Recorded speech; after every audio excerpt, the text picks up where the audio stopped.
Guys, Kelly here from Kelly's Stitches.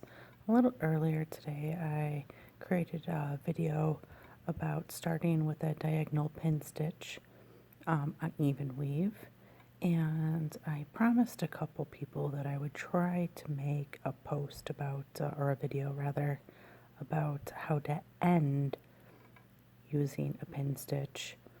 So again, I'm stitching on 25 count even weave, and when I'm getting ready to end a thread, I will come to the first open stitch. Obviously this isn't the first open, it's blank area, but I wanted to clear canvas to show you guys. So I look for the first section where I have my vertical. So here, let me see if I can show. So I look for a vertical stitch on my even weave that lays on top of the horizontal. So like here, this vertical weave is on top of the horizontal. So that's kind of what I'm looking for, to give you an example. So here with my stitching thread, let me find one. Okay, here. So I'm going to come up through the bottom next to a space like that, and I'll kind of jiggle it over a little bit. But when I'm trying to go for not just the corner, but I try to go in between the thread. So if you see, I'm going in between the threads of the horizontal weave, and I split it just like that. And I'll come up. So now if you see, my thread is in between the horizontal threads that make up, and then I'm going to come back, and you can either go through the top or the bottom first, doesn't really matter, but I go right up above it,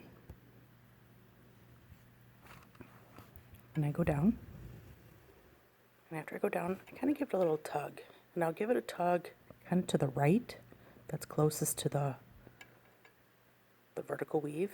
You kind of see it kind of slips under, and it's hidden now. And then when I come back, let me see if I can find it through the camera. Ooh, way off. Okay, here we go. So I'm going to come back. Since I went through the top the first time, I'm going to come back from the bottom and pull it up. I'm going to go right back through the middle, the horizontal weave that I previously split. I'm going to go back through that point, go back down, and give it a little tug. Now to finish on top, so I don't have to flip my fabric over and over again, I'm going to come back up just kind of on the opposite side of that vertical, the vertical weave of the fabric. I'm going to grab my little scissors and give it a little snip. So now you can kind of see the tail at this point, but I'll just go back and tuck it in just a little bit. I'll move my vertical line of the weave over around. If you see, you can hardly see that pin stitch. Now here, you can kind of see a little shadow right here. And that's obviously because it's surrounded by nothing. It's a complete blank canvas. It just kind of looks like a darker shadow.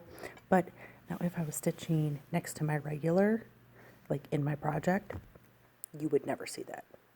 Like here it might jump out at you just a teeny tiny bit, but in my project, you would never see that. And honestly, I went to a blank area just to show it for clarity, but once you mat it, you'll never see that. So hopefully that helps.